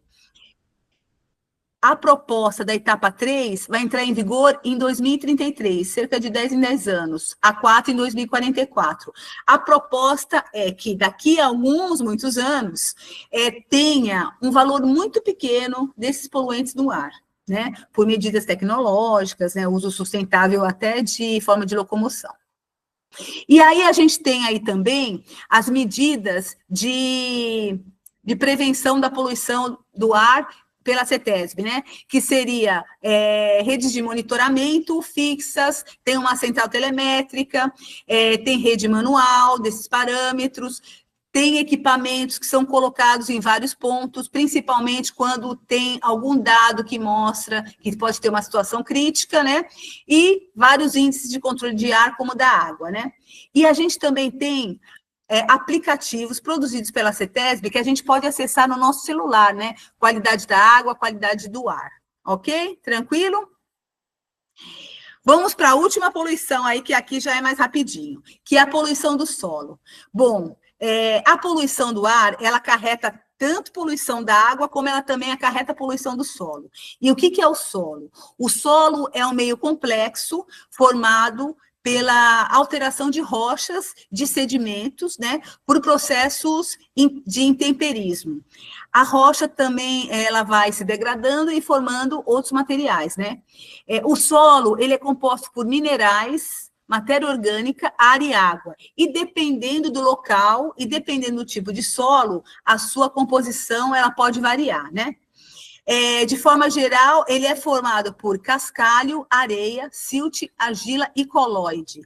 Cada um desses compostos tem um tamanho diferente, uma granulometria diferente. O cascalho, uma granulometria maior, a areia menor, silt menor, argila menor, e assim vai diminuindo. O colóide, na verdade, ele vai estar entre os interstícios desses grãos, né? Que é mais, ou é mais viscoso, né? Que inclusive facilita o transporte de água, o transporte de gases e tudo mais. Dependendo da proporção desses compostos, o solo vai ser argiloso, arenoso, siltoso, argiloso, e aí você tem as características desse solo. Por que é importante a gente saber as características desse solo?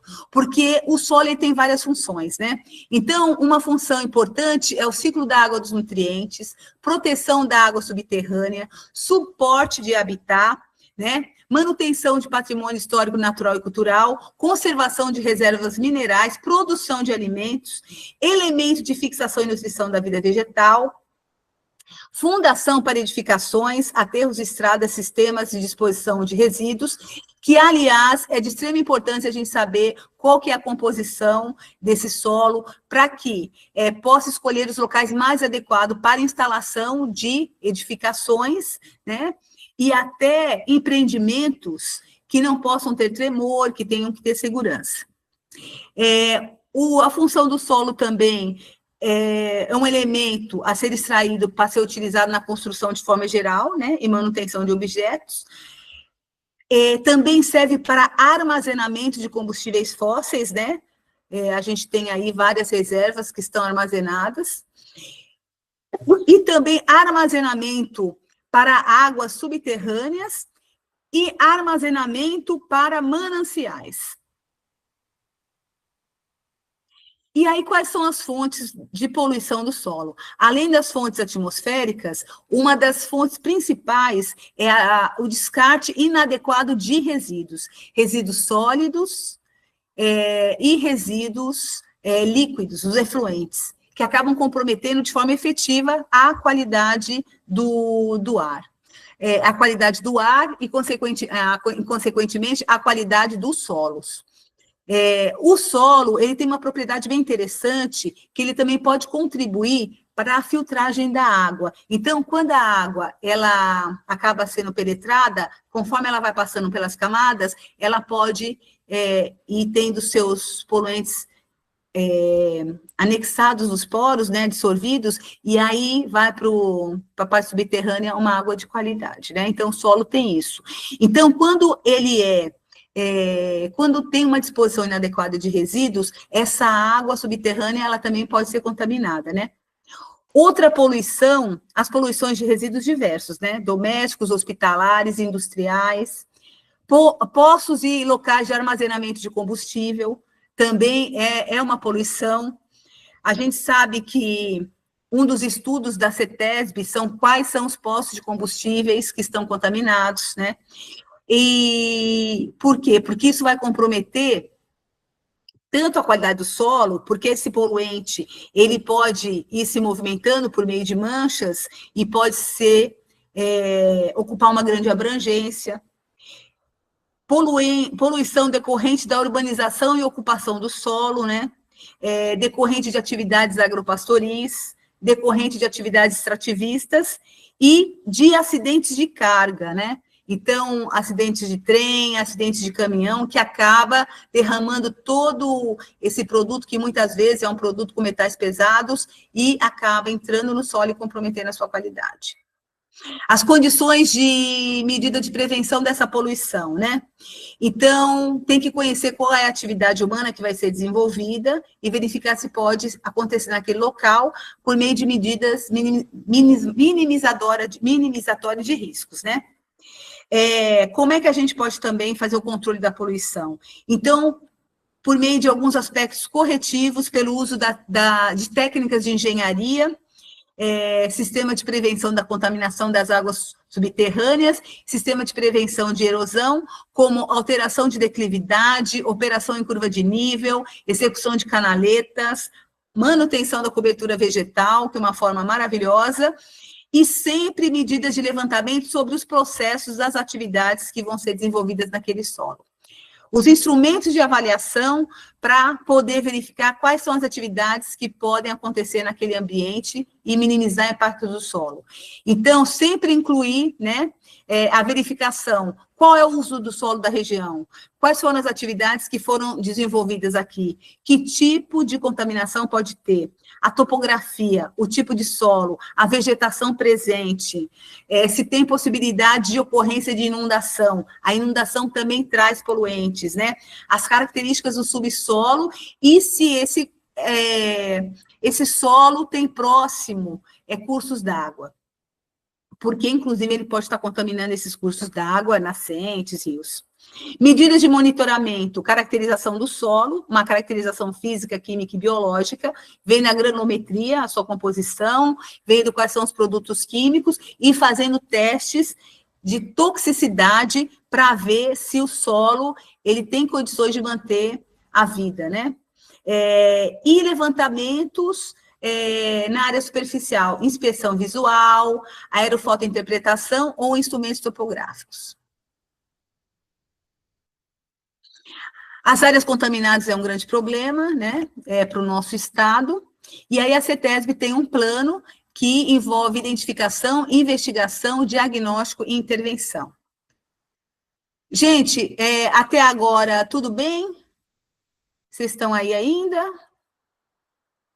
O Jorge aí, meu assessor, ótimo. Obrigada. Bom, a partir desse conversê aqui, né, que olha, foi bom conversar. Queria fazer uma perguntinha para vocês aí.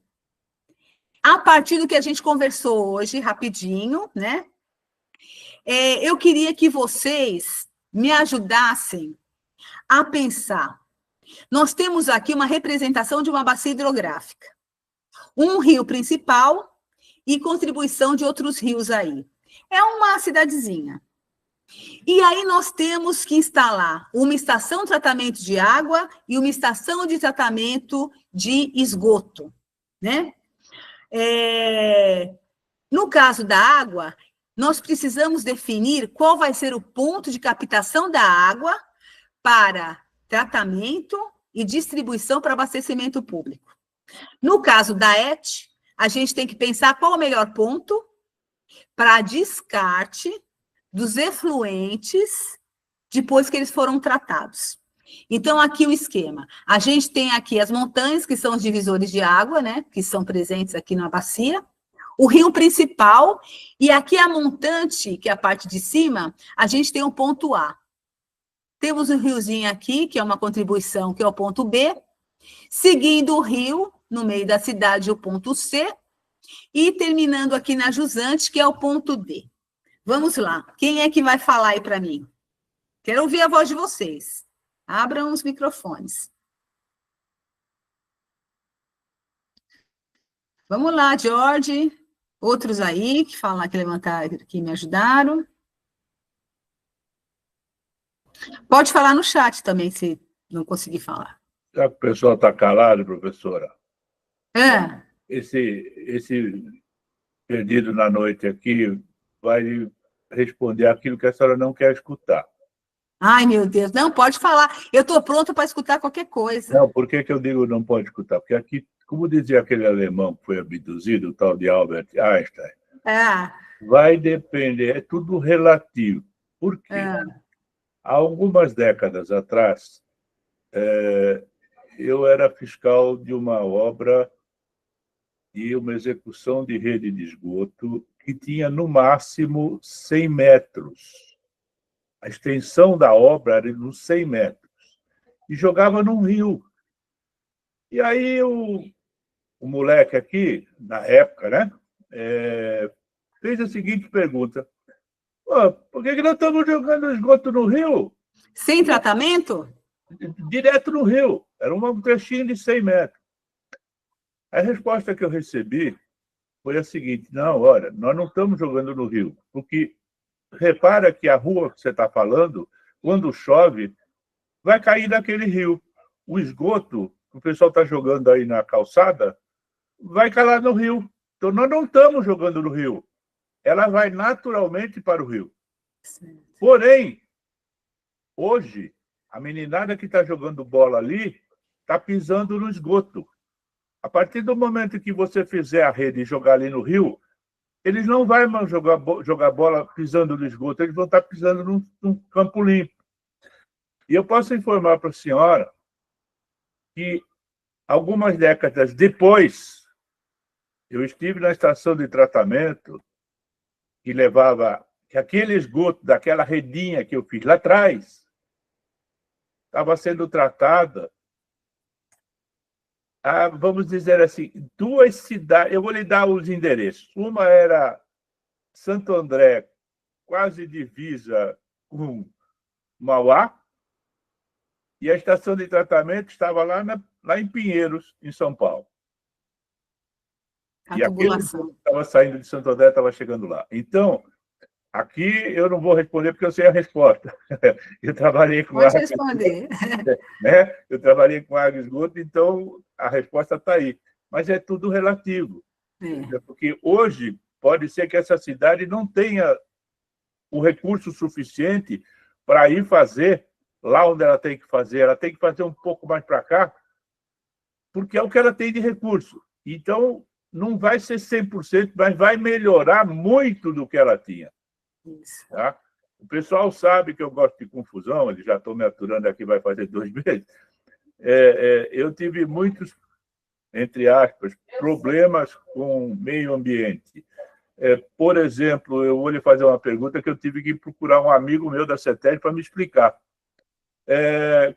Como é que se analisa o odor? Estou fazendo a pergunta para a senhora porque eu fui envolvido num problema operacional em que houve uma discussão sobre odor. E eu estive na CETESB conversando e tal, e uma hora eu resolvi perguntar para a pessoa que estava me fiscalizando, num grupo de pessoas, não estava sozinho, falei, mas vem cá, como é que eu consigo identificar o odor? Por quê? O perfume, eu não entendo de perfume, mas eu sei que a senhora compra alguns perfumes que a senhora gosta do cheiro, se é perfume, odor, não sei qual é o termo correto, tá? E outras pessoas, aí que diabo de perfume fedido, não gosto disso. Ou seja, não sei como é. O pó que eu produzia, ia para o céu, eu sabia como é que media, tinha um processo técnico.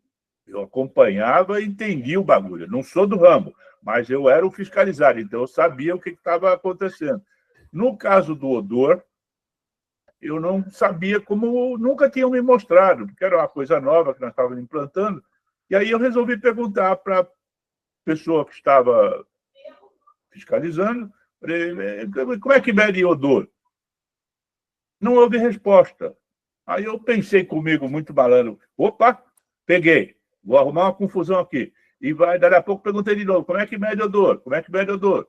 Porque eu escutei dizer, não sei até onde estou falando bobagem, que aquele cara que trabalha na indústria que produz o perfume, ele não pode comer linguiça calabresa, porque pode afetar o calibre dele de cheiro. Tá? O outro que vende do vinho, que cheira o vinho, eu não entendo disso, porque eu gosto de vinho, aquele que cheira o vinho assim, aqui tem um odor não sei das quantas. Como é que, se ele comer tomate verde, faz mal para o padrão e tal? De repente, quando eu achei que eu já estava bagunçando, a pessoa virou para mim, você quer saber como é que mede cheiro? Pôs o dedo no próprio nariz e falou, assim, cutucando o próprio nariz. Aí eu falei, pô, a pessoa ficou brava, eu não vou tocar mais nesse assunto, vou ficar quieto. Mas não satisfeito, ao sair dali, eu liguei para um amigo meu, que trabalhava na CETESB, tá? Falei, fulano, vem cá, explica aí, o espanhol. Não sei se a senhora conheceu o espanhol, eu estou me entregando já. Espanhol, vem cá, o que é isso aqui? Como é que eu sei isso? Rômulo, leia a lei número tal, artigo XY, e lá diz o seguinte, se o fiscal não tiver um equipamento, um processo definido em lei, o que resolve é a opinião do fiscal. Está escrito na lei. Entendeu? é relativo essas coisas. Eu não sei até onde... eu fui parar na promotoria pública porque acharam um copinho de plástico no chão de onde nós estávamos trabalhando. Eu tive muito problema, eu acho que está certo, a gente tem que cuidar, porque é o que eu lhe dei de exemplo. Lá, muitos anos atrás, eu fui reclamar porque, eu estou jogando o esgoto no rio. E hoje eu sei que o esgoto está chegando numa estação de tratamento, o que está saindo lá é água quase que dá para beber. No meu tempo de exército, tinha determinada época que a gente bebia umas águas meio sujas porque não tinha outra. Então, novamente digo, tudo é relativo. Aqui eu vou deixar para os colegas aí dar palpite aí nesse seu desenho, porque realmente está escrito aí, eu já vi. Não vou dar... Rômulo, ótima intervenção sua, né? Quando a gente fala da questão dos efluentes, era uma prática, e ainda é uma prática, em muitos locais, jogar o esgoto em natura, porque o meio aquático também é uma forma de tratamento. Inclusive, a gente tem aí o uso dos emissários submarinos, que na central, na pequena central, é feito um tratamento preliminar. Hoje, uma das formas de tratamento de esgoto aqui da Baixada são os emissários submarinos.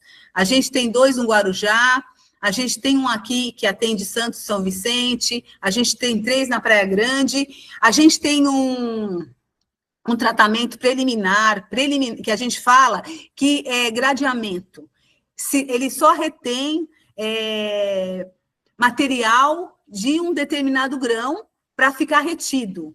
E aí é utilizado também um processo de cloração, né, para poder diminuir a carga patogênica, e esse volume, no caso emissário, ele vai ser descartado a 4 quilômetros. É feito um estudo para verificar como é que funcionam os corpos hídricos, o tipo de sedimento, porque tem esse conceito de que essa carga orgânica, ela chegando lá, por conta das dinâmicas, ela vai ser diluída e as bactérias presentes, elas vão degradar esse composto.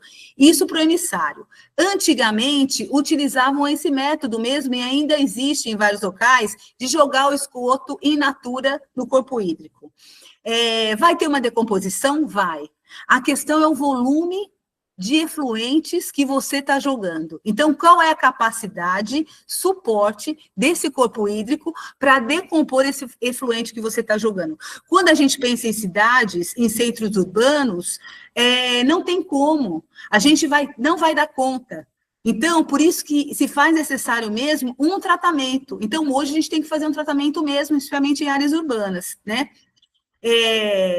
Em relação ao odor, eu não sou especialista em poluição do ar, né? Estudo tal, não sou especialista. Mas eu também tenho alguns amigos aí da CETESB e tal. Tem alguns compostos que eles, no seu processo, eles emitem alguns odores característicos. Por exemplo, enxofres, ácidos sulfúricos, né? Que dá aquele cheiro de ovo podre. Então, você pode, por meio da sua percepção, identificar se tem um odor desconfortável. A gente consegue perceber se é um perfume, né? Eu ganhei um perfume uma vez que tinha cheiro de mexerica. Eu amo mexerica. Mas eu ganhei um perfume. Como a pessoa sabia que eu gostava de mexerica, a pessoa me deu um perfume que chamava mexerica. Eu gosto de mexerica, mas eu não suportava aquele perfume, né? E eu nem usei o perfume. Então, tem uma questão de você saber se é um odor que é um odor de algum desconforto, que pode acarretar até o impacto da saúde, isso até um instinto nosso primitivo, ou se é um odor que é um odor artificial e que pode... que nos é desagradável, não vai acarretar danos à nossa saúde. A gente tem um instinto, que é o instinto de saber quando uma substância vai fazer mal ou não para a gente. Então, essa questão do odor, o fiscal ele pode fazer essa percepção, né? Mas também tem uma coisa que é a reclamação pública. Se o órgão público ele começa a receber notificações de um cheiro diferente, de um odor, né? Ele pode ir lá no local e verificar o que está acontecendo. Teve uma ocorrência no Porto de Santos, que foi na Local Frio, que um container, na hora que ele foi desembarcado, ele acabou rachando o outro e emitiu uma substância em forma de névoa que chegou até aqui o Canal 6. As pessoas sentiram esse odor e começaram a fazer a reclamação. Então, a percepção das pessoas também pode ser uma característica.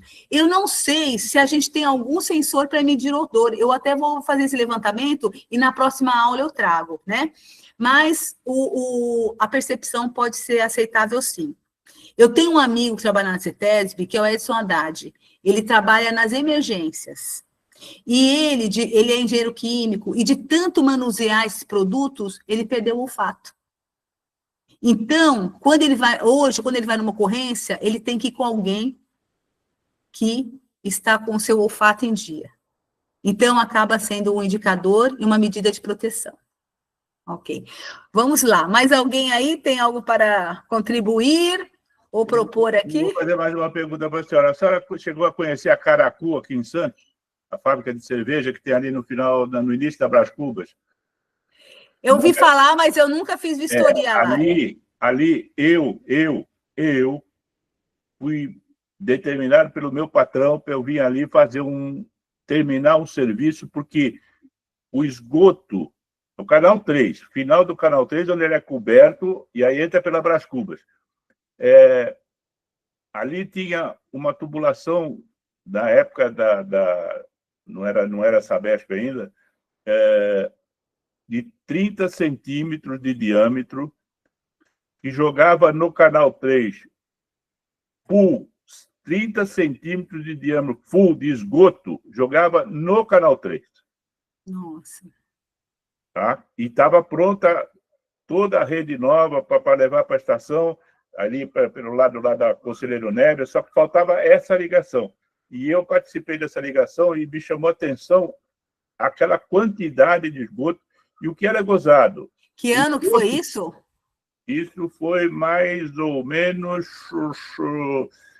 78, 79, por aí. Eu estava tocando obra em Guarujá e recebi uma ordem do meu chefe, vai lá e faz lá, e não tem medição, não tem contrato, não tem fiscal, não tem nada, é para fazer aquilo ali.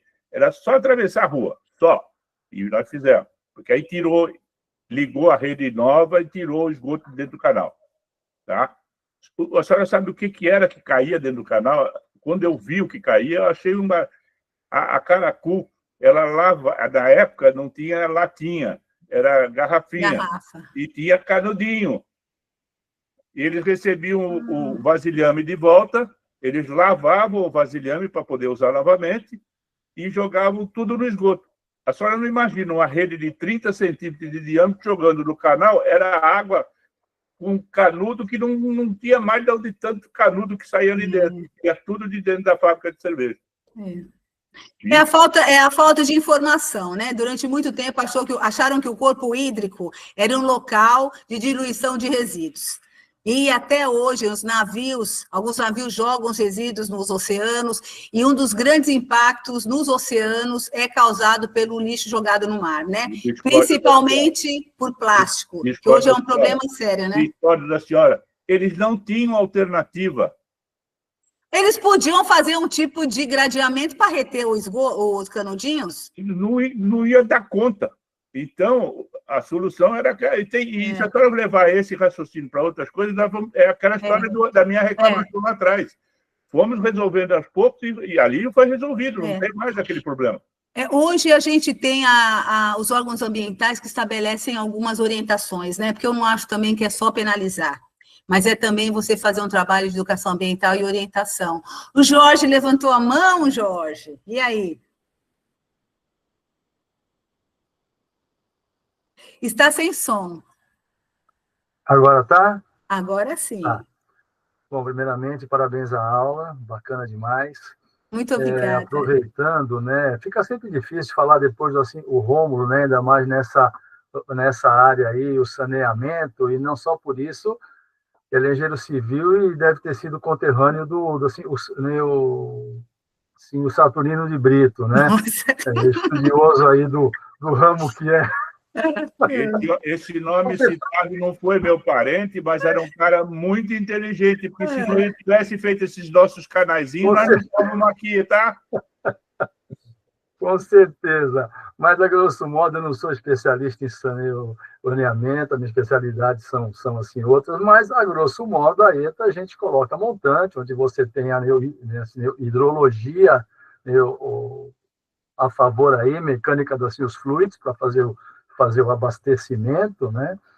Além do tratamento da água propriamente, né? Antes do o consumo, e a estação de tratamento de esgoto, você põe assim a ponta antes de você jogar para algum recurso hídrico aí, para você poder tratar isso antes, e também aproveitando a mecânica os fluidos, você vai receber tudo que foi usado. E o que você citou, por exemplo, em Santos aqui, você vê que onde você tem as estações de tratamento de esgoto, elas são mais apropriadamente colocadas próximo dos locais antes de desaguar em algum curso d'água. Você vê em Santos aqui, ali na sua Orquidade, nós temos aquela estação de tratamento de esgoto grande antes do emissário, né?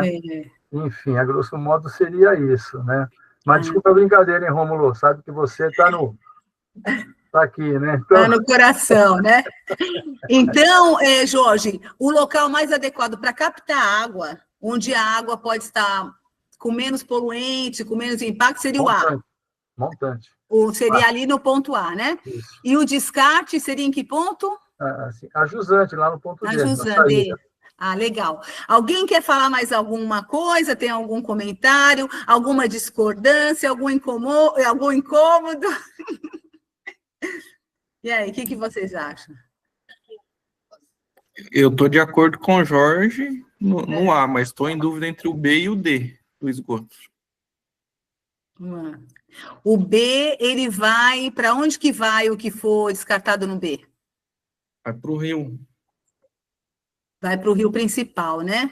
Isso. E aí, o que você acha? É um bom local, no meio da cidade, eu jogar os efluentes de um tratamento, de uma estação de tratamento de efluentes? Qual seria o lugar mais seguro? Eu tenho ali, por exemplo, eu tenho uma área de cultivo, né, no desenho. O desenho não está tão bom assim, mas eu tenho algumas atividades aqui, né? Eu tenho atividade de cultivo, de vegetal, eu tenho aqui edificações domiciliar, né? Então, onde que eu jogaria? Porque, embora o efluente ele passe por um tratamento, ele ainda tem uma carga poluidora. É bem menor, mas ele ainda tem uma carga. Não tem estação de tratamento de efluentes hoje que consiga retirar, tratar todos os compostos que são descartados no efluente. Hoje nós temos, além da matéria orgânica e metais pesados, nós temos hormônios que são descartados. Nós temos cafeína, que é descartado. A gente tem uma gama muito grande de produtos. E a estação de tratamento de esgoto, ela consegue trabalhar principalmente com matéria orgânica. Então, o local mais adequado, o que você acha? Que a gente pode minimizar o impacto no corpo hídrico para as outras atividades? Teria que ser o D, então. Isso. É o que o Rômulo colocou, né? Na teoria, tudo é fácil. Mas se for tratado pelo B, pode ser devolvido. Vai ter que fazer um tratamento mais sério ali no D, né? Um tratamento com mais cuidado, né? Vai ser um pouquinho mais caro essa estação de tratamento, né? Isso, né? Professora, imagina o pessoal da cidade lá da frente do rio, que tenha que fazer a estação de tratamento, a montante, não dessa cidade, da próxima cidade do rio. Sim. Ele vai fazer a montante, só que ele já está pegando o esgoto, vão sair no tapa.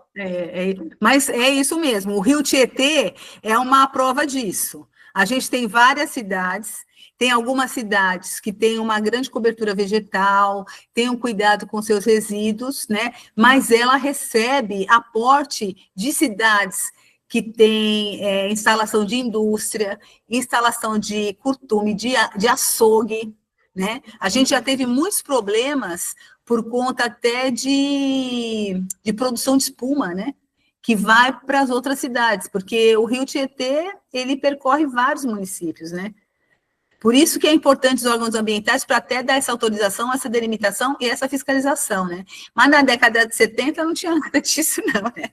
A CETESB é de 74, né? Mas muito obrigada, viu? Jorge, o Rômulo e o Elton, obrigada. E aí, quem mais aí quer fazer alguma colocação?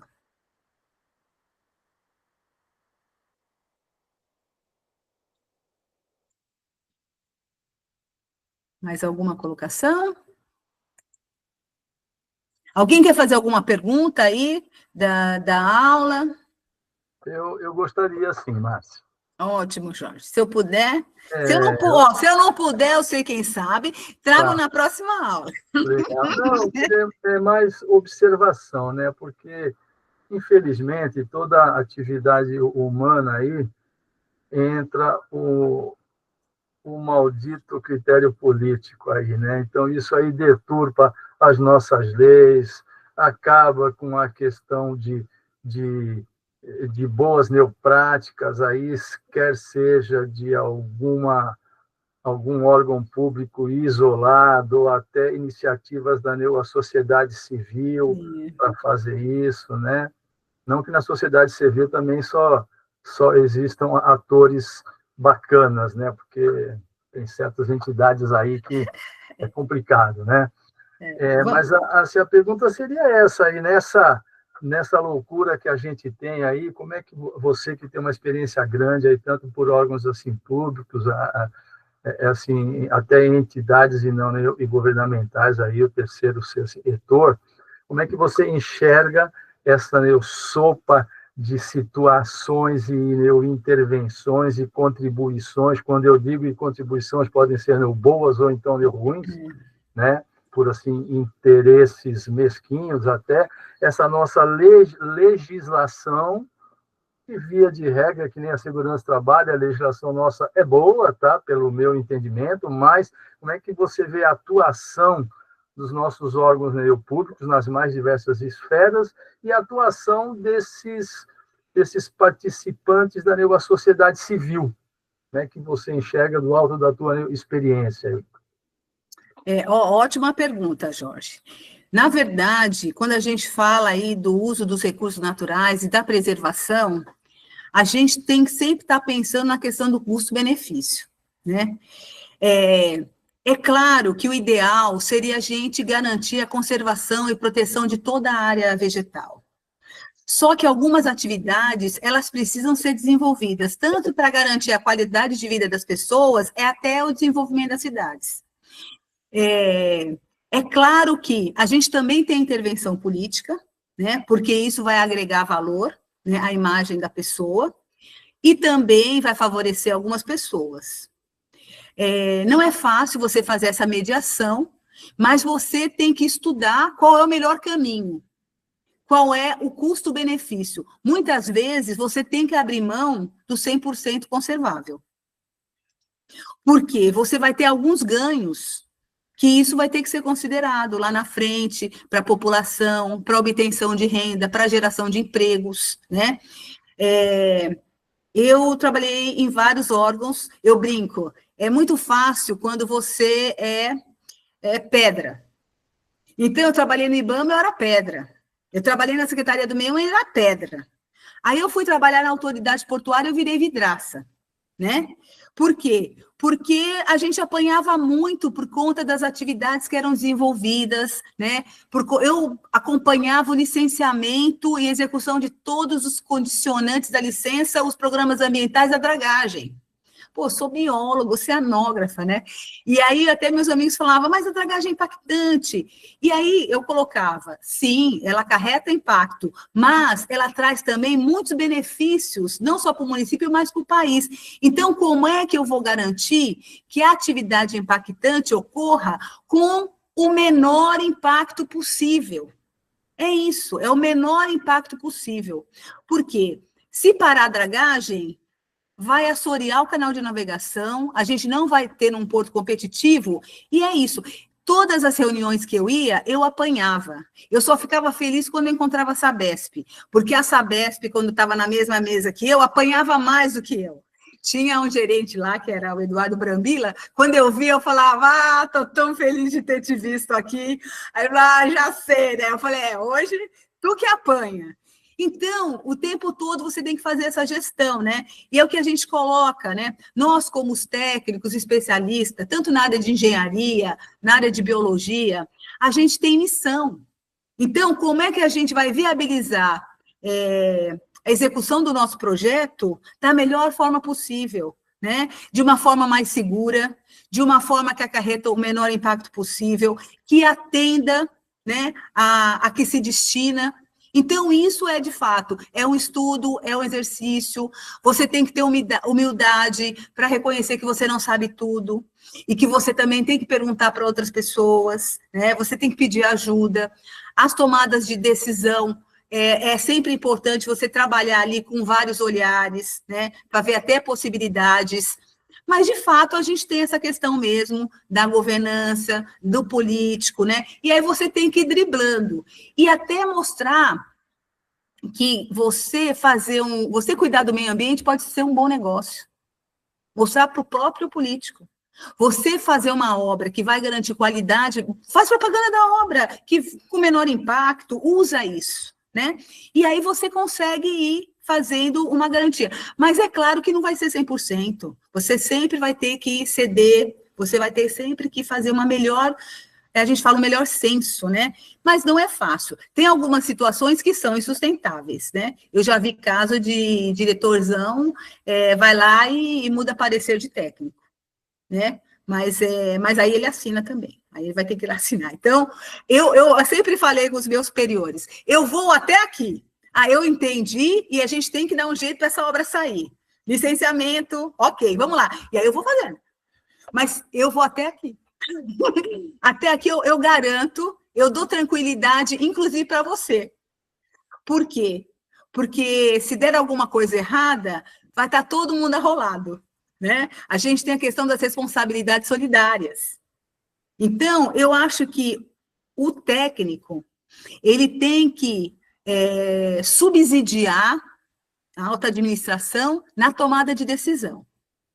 Então, quanto mais, lembrando também qual é o interesse da alta administração, né? Não dá para você viver num mundo de, né? Mundo de Bob. Você sabe porque ele está lá, você sabe o que ele quer, mas aí você tem que subsidiar para a melhor decisão, né? É um exercício, é um aprendizado, não tem, tá na planilha, não está na planilha. Não tem, assim, uma receitinha. Muitas vezes você tem que construir o melhor encaminhamento e, às vezes, depois tem que mudar até algumas coisas, né? É um exercício. A gente tem vários exemplos para conversar, mas não conversaria numa gravação. Mas os seus ensinamentos já deixaram um bom caminho, viu, professor? Deixa eu falar mais uma. Anota aí, ó, não esqueça aquele ditado popular. Mais vale um na mão que dois voando. Se nós não conseguirmos resolver 100%, se nós conseguirmos os 50%, é melhor do que nada. É o que dá para fazer agora, tá? Eu não estou querendo justificar não fazer, mas é o que eu tenho para fazer. Entendeu? Mas vale recurso humano, recurso financeiro, até com planejamento, né, a médio e longo prazo. Né? Se eu quiser desligar o gravador, eu também vou contar um monte de história, que eu tenho bastante história para contar. Eu imagino. Olha lá, Alexandre Riga, olha lá. A Márcia falou uma coisa interessante, a questão técnica, né?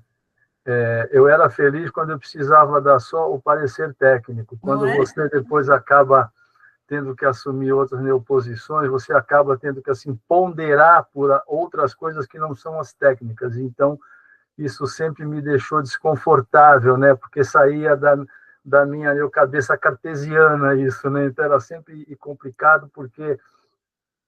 ou seja, mais para as minhas equipes, quando eu tinha equipes, né, comigo, eu sempre falava, gente, técnica. me dá argumento técnico, vai fazer levantamento técnico, vai estudar a parte técnica, que aí a gente conversa e leva isso. As outras questões, joga para cima e ponto. Mas legal, até porque... É isso mesmo, Jorge. Né? Então, eu tinha outra pergunta, mas vai ficar para assim, a próxima aula. Eu só queria perguntar uma última coisa. Diante dessa questão técnica tal, e o equilíbrio, como é que você enxerga a exploração na margem equatorial lá do Amazonas, lá em cima? Sim. Eu sou contra. Eu acompanho o parecer técnico do pessoal do IBAMA, né? Eu acho que a gente tem outras áreas que já estão bem alteradas, onde a gente pode estar desenvolvendo essa atividade. Ali é uma área muito rica em biodiversidade e a gente precisa procurar outras opções, né? Muitas vezes, o empreendedor, ele vai pelo caminho mais certeiro, mas ele não olha a médio e longo prazo. Quais são os impactos que vão acontecer, né? Porque no primeiro momento parece que é o melhor local, mas a gente vai ter impactos que a gente não, às vezes a gente não consegue mensurá-los agora. E são impactos sinérgicos, com outras questões que acontecem ali, impactos cumulativos, e tem uma ação muito interessante, que é a medida de prevenção. Então, você sempre olhar com esse olhar, um olhar aí de prevenção. Vamos, inclusive, quando a gente vai pensar numa obtenção de licenciamento, a primeira opção que você olha é a locacional. Qual é o melhor local para esse empreendimento, né? É o melhor local, que vai viabilizar a primeira etapa, né? A gente tem a licença prévia, licença de instalação e operação. A primeira etapa é a licença prévia. Esse local é o mais adequado? Então, essa é a primeira pergunta que a gente faz. E, nesse caso, não é o mais adequado. Ela tem que vir preparada para quinta-feira para discutir esse assunto, que eu vou arrumar confusão federal isso aí, hein? O Rômulo nós temos um país ali do lado que fica extraído. E aí eu pergunto para a senhora, tem um país aí, um maluco, de um ditador aí, o tal de Venezuela, que era a maior produtora de petróleo aí e tal e coisa, e nós não temos uma sondagem próxima para ver se não está vazando um pouquinho daquele petróleo deles para nós. Por que nós não estamos furando lá perto? Talvez que achamos o rio de onde está vindo aquele pó preto lá, a gente podia pegar um pouquinho. Os franceses ele está querendo isso aí. Ele está querendo invadir lá a Guiana agora, lá em cima, lá. Porque é um pedacinho para tirar petróleo lá. E os caras estão tirando petróleo lá perto da Amazonas. Então, olha, na verdade, tem muita sondagem sendo feita. É que a gente não sabe. A gente só vai saber quando acham alguma coisa, né? Tem muito recurso sendo investido aí, né, em sondagens. Mas é isso. Acho que a próxima aula vai ter que ser sem gravação, hein, Rômulo? Ou então você põe uma peruca loira aí e entra na aula, viu? Bom, professora, queria agradecer a aula, estava vidrada aqui, é um assunto que daria um curso inteiro, só esse tema, né?